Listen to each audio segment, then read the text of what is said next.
किसी बुजुर्गों ने कहा है कि देर से आए लेकिन दुरुस्त आए। जी हाँ दोस्तों, मैं आरडी भारती और आप देख रहे हैं बिहारी सुल्तान।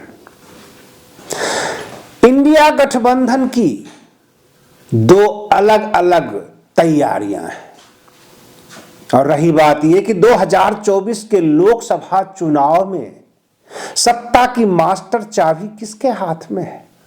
यह इंडिया अलायंस जो बना है उसका नया स्वरूप क्या होगा, यह तमाम चीजें आपको इस वीडियो में मिलेगा।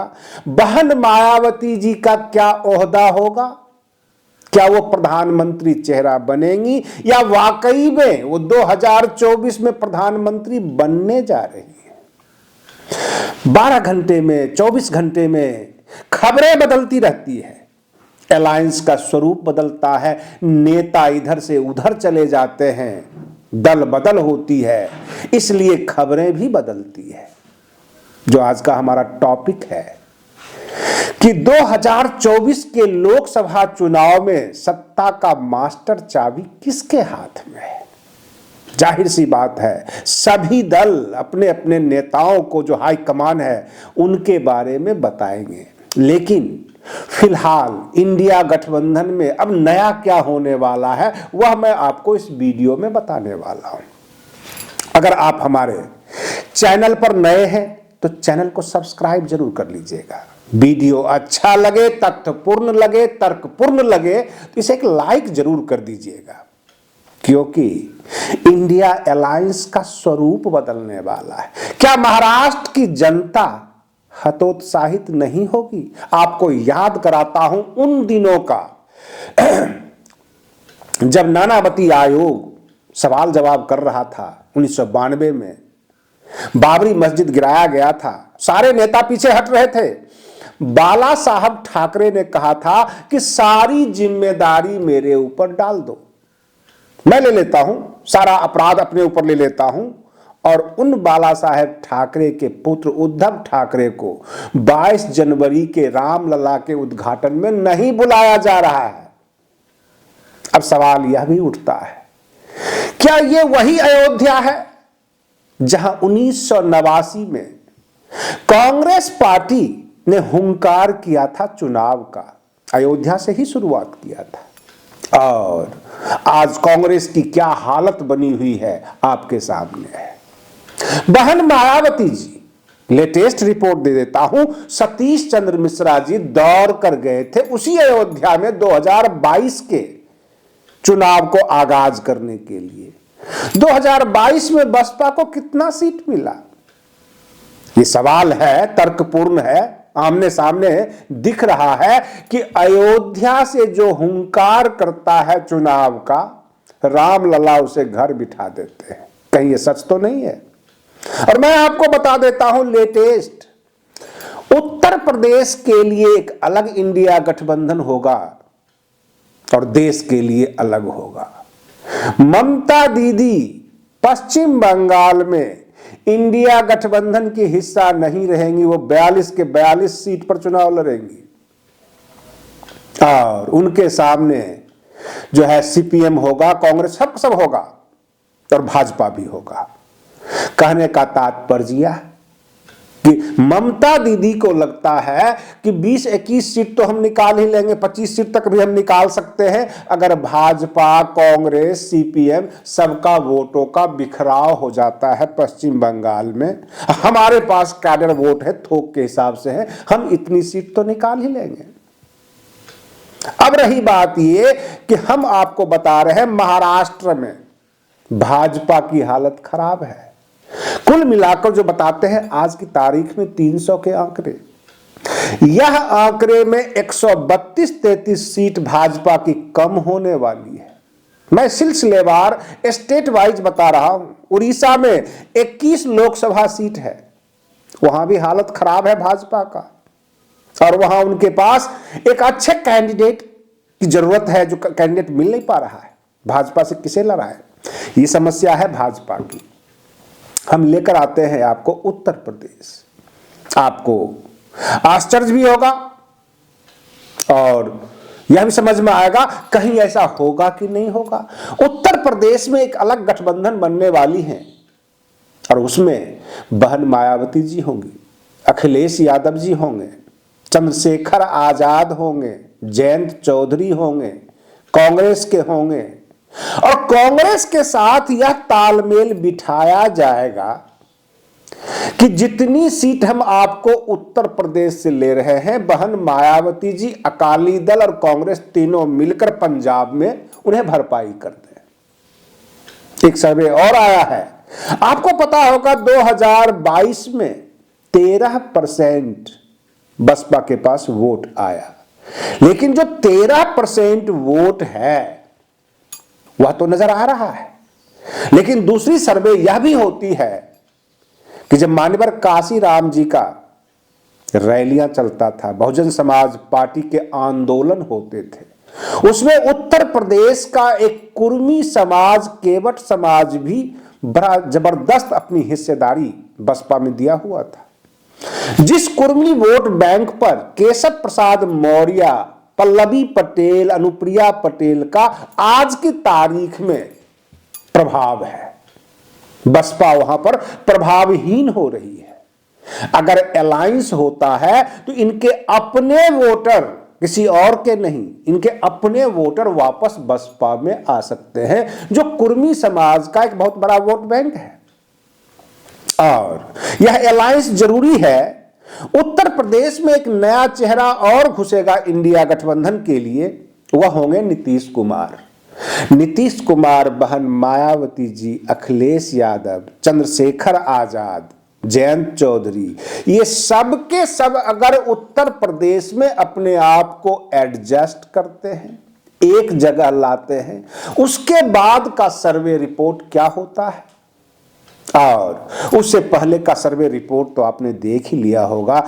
80 लोकसभा सीट है जिस पर 75-76 तो दे रहे हैं भाजपा को, 3-4 सीट छोड़ रहे हैं, 5 सीट, जिसमें बसपा को 0 से 2 तक बताया गया, यानी 2 सीट भी आ सकती है बसपा को और 0 भी हो सकता है, 0 बटे सन्नाटा भी हो सकता है।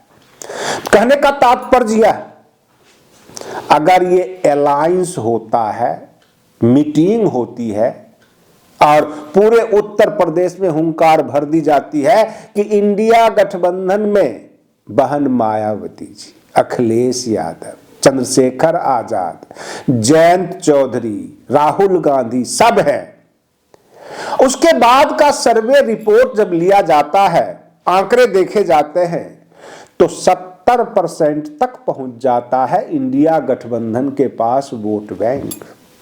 ये हालात है। और अगर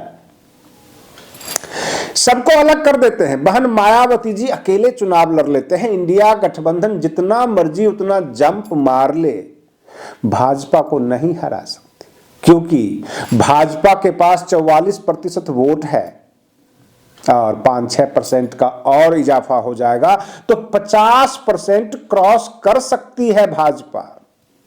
दूसरी, अगर ओबीसी समाज अथवा यूं कह ले कि SC ST OBC माइनॉरिटीज, ये बहुजन समाज का जो स्वरूप है, यह धार्मिक अगर होने चला है, धार्मिक है, मंदिरों में ज्यादा पहुंच रहे हैं और मंदिर इसे प्रभावित किया जाता है मंदिर के द्वारा।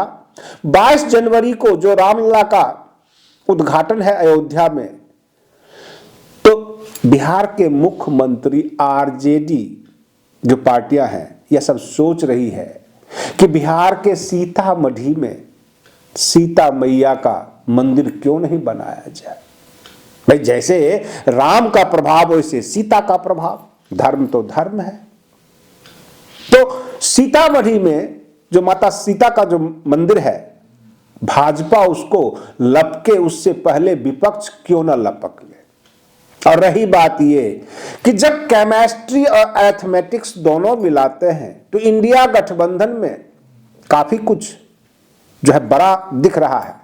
जैसे कि ममता दीदी उत्तर प्रदेश में आकर अगर प्रचार भी करती हैं तो कोई प्रभाव नहीं पड़ने वाला है। और अगर शिरोमणि अकाली दल के नेता सुखबीर बादल पंजाब से बाहर वह प्रभावहीन है, पंजाब में उनकी अच्छी पकड़ है, तो क्यों नहीं स्टेट वाइज इंडिया गठबंधन की अलायंस कर दिया जाए, जिसे कहा जाए प्री पोल अलायंस, और बाद में पोस्ट पोल अलायंस इंडिया गठबंधन का हो जाए, और प्रधानमंत्री नरेंद्र मोदी सत्ता से दूर रहे, वह दिल्ली तक नहीं पहुंचे। यह तैयारी हो रही है कि उत्तर प्रदेश में, उत्तर प्रदेश के जो फेमस नेता हैं उनकी इंडिया अलायंस में भागीदारी हो, थोड़ा बहुत बिहार के नेताओं को भागीदारी ले ले जो कि पूर्वांचल को प्रभावित कर सके, और उसके बाद यह मौके छोड़ दिए जाए कि जब चुनाव हो जाएगा तो यही इंडिया गठबंधन पोस्ट पोल अलायंस यानी चुनाव के बाद अलायंस करके अपना प्रधानमंत्री नियुक्त कर देंगे दिल्ली में। इस तरह की तैयारियां भी शुरू हो रही है। अब सवाल यह उठता है कि सर्वे दो प्रकार का, उत्तर प्रदेश का हम दो प्रकार का सर्वे आपके सामने रख देते हैं। अभी हालात खराब है, सामने जो है अयोध्या जो है हुंकार भरी जा रही है, हालात भी खराब हैं, 2022 का चुनाव का रिकॉर्ड भी खराब है, और इसके ऊपर सर्वे होता है। सर्वे उस समय होता है जब राम मंदिर की हुंकार भरी जा रही है, लेकिन सामने 15 जनवरी को बहन मायावती जी का जन्मदिन है। बहुत कम लोग जानते हैं कि उस दिन क्या होने वाला है, लेकिन अगर उत्तर प्रदेश में, केवल उत्तर प्रदेश की बात कर रहा हूं, वहां पर अलायंस हो जाता है इंडिया गठबंधन का। जैसे कि आप देखते हैं इंडिया गठबंधन में डीएमके के नेता आते हैं, जाहिर सी बात है कि साउथ इंडिया में उत्तर भारत के नेता प्रभावहीन होते हैं, और साउथ इंडिया के नेता जो है उत्तर भारत में प्रभावहीन होते हैं, और साउथ इंडिया में जाकर उत्तर के और दक्षिण के नेता उत्तर में जो है प्रभावहीन हो जाते हैं। तो इतना बड़ा अलायंस करके खुद को संतुष्ट कर रहे हैं अथवा आम जनता को बरगला रहे हैं। अगर केवल उत्तर भारत के ही जितने भी नेता हैं सब आपस में गठबंधन करें, अपने अपने स्टेट में कौन कौन से मजबूत हैं वो स्टेट लेवल पर इंडिया अलायंस की गठबंधन कर लें, बाहरी नेता को इस बात के लिए छोड़ दें कि पोस्ट पोल अलायंस होगा। 15 जनवरी को जो है बहन मायावती जी का जन्मदिन है, और उससे पहले पहले यह साफ सुथरी तस्वीर आपके सामने आ सकती है कि उत्तर प्रदेश में बहन मायावती जी, अखिलेश यादव, जयंत चौधरी, चंद्रशेखर आजाद, राहुल गांधी, ये सब के सब एक जगह आ रहे हैं। हालत खराब है। सर्वे रिपोर्ट आई है 38% के करीब सपा और उनके जो भी गठबंधन है उनके पास है 39%, 13% बसपा के पास है, 44% भाजपा के पास है। यह हालत खराब का रिपोर्ट है जब जनता बिल्कुल भाजपा में हो चुकी है। लेकिन जब सब एक जगह आ जाते हैं तो अरिथमेटिक के हिसाब से, गणित के हिसाब से ये 50 से 51% हो जाते हैं। लेकिन जब ये इकट्ठे होकर जनता के बीच जाएंगे, माहौल बदला बदला नजर आएगा। तब की अगर सर्वे रिपोर्ट लिया जाता है तो जो बसपा से दूर चले गए, मैं आपको बता दूं कि बसपा के पास 25% वोट शेयर है उत्तर प्रदेश का, और 25% में 12% की कमी आकर 13% पे आकर रुक गई है जब दुर्दिन चल रहे हैं। कहने का मतलब हालात खराब है। अब इंडिया गठबंधन में कुछ ऐसे नेता हैं जिनका कहना यह है कि पंचायत का हुक्म सर माथे पर, लेकिन खटोला तो यहीं पीछेगा। तो भैया ये फिर गठबंधन नहीं हो पाएगी। अगर आप अड़ गए हैं कि हमें इतने ही सीट चाहिए तो फिर गठबंधन कैसी। और बहन मायावती जी का भी कहना यह है, आप मुझे 2022 का अपना विधायकों की संख्या गिनाकर सीट नहीं दे सकते। हमारा परसेंटेज वोट देखिए, रिकॉर्ड देखिए, हमारी ताकत देखिए, और हमारे बगैर आप सत्ता में नहीं आ सकते, यह कन्फर्म है। अब सत्ता चाहिए या सीट चाहिए। बहन जी का साफ संदेश है कि आपको सत्ता चाहिए या थोड़े बहुत सीट चाहिए। क्या अखिलेश यादव राजी होंगे? भाई कांग्रेस तो राजी हो जाएगी, क्योंकि उत्तर प्रदेश में कांग्रेस के पास खोने के लिए कुछ भी नहीं है। 5 सीट ही मिल जाए तो भी काफी है। जयंत चौधरी भी केवल पश्चिमी उत्तर प्रदेश में पकड़ रखते हैं। ऐसे उन्होंने कह भी दिया है कि 10-12 सीट पर हमारी पूरी तैयारी है। वो 80 सीट के लिए दावेदारी नहीं कर रहे हैं। मेन जो बार्गेन होगा सपा और बसपा के बीच। अगर कांग्रेस ये कहती है कि 2 सीट हमें फालतू दे दीजिए उत्तर प्रदेश में, और पंजाब में आप 2 सीट ले लीजिए। नीतीश कुमार ये कहते हैं कि कुर्मी वोट बैंक जो है, जो केवट कहार बहुत सारे अति पिछड़ा है, सब खिसक गया है बसपा का, तो 2 सीट हमें दे दीजिए और बिहार में आप 2 सीट ले लीजिए। कैमूर जिला हम आपको दे देते हैं, जहां जहां SC ST का वोट बैंक है वहां हम दे देते हैं। तो इस तरह का एडजस्टमेंट हो सकता है। और केवल उत्तर प्रदेश, बिहार, पंजाब, इसके लिए इंडिया अलायंस कर दिया जाए। बहन मायावती जी को प्रधानमंत्री चेहरा घोषित करके अगर आप उत्तर प्रदेश के 80 सीट पर चोट दे देते हैं, वहां भाजपा 35 सीट से बाहर नहीं जा पाएगी। दहाई भी पकड़ना मुश्किल हो जाएगा, जो हालात बन रहे हैं। बिहार में 42 सीट है, वहां नीतीश कुमार, RJD, कांग्रेस, उसमें बसपा को घुसा दीजिए, सब के सब तैयारी करेंगे तो 40 के 40 सीट समेटने के लिए काफी है।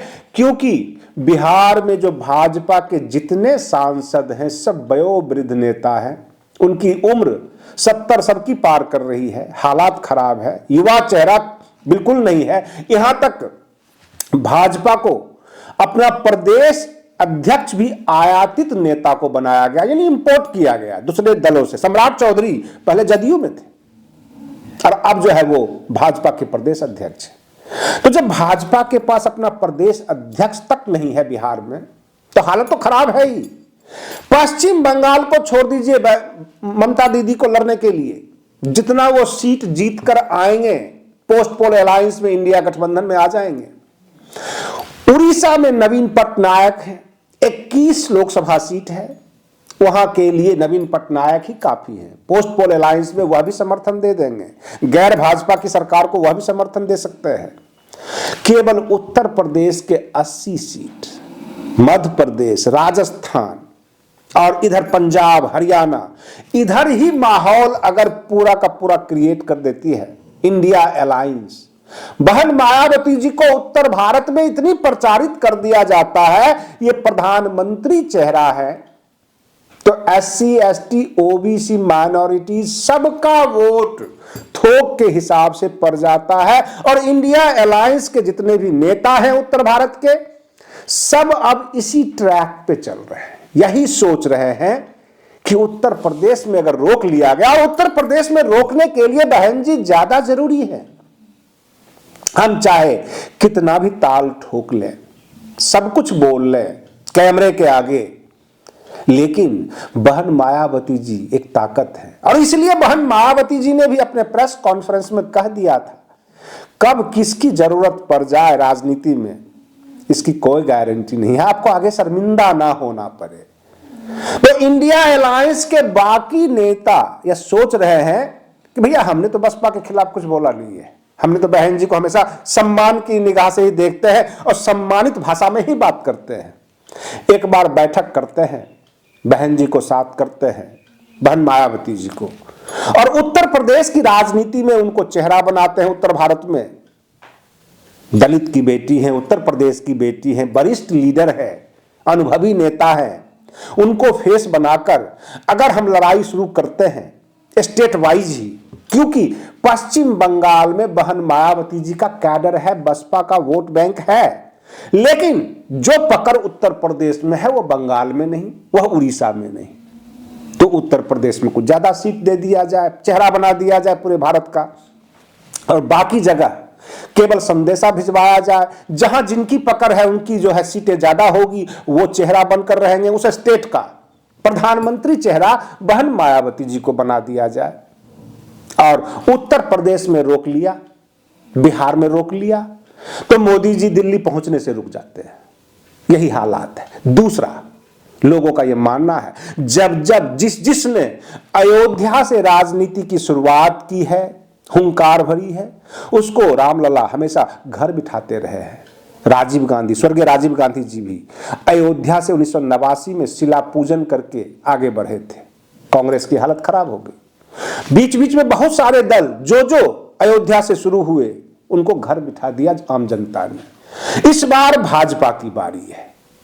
भाजपा अयोध्या से शुरू होने वाली है, और जिस तरह से विपक्ष अपनी तैयारियों में लग गया है कि हम स्टेट वाइज अलग अलायंस कर लेते हैं और पोस्ट पोल अलायंस का मौका छोड़कर रखते हैं, ताकि बाद में प्रधानमंत्री बनाने में हमें कोई दिक्कत ना हो। तो इस तरह की जो कार्रवाई चल रही है, इससे काफी जो है आम जनता आशावान हो गई है। आज के लिए बस इतना ही। आप बने रहिए बिहारी सुल्तान चैनल पर। हम फिर मिलते हैं अगले वीडियो में। तब तक के लिए धन्यवाद।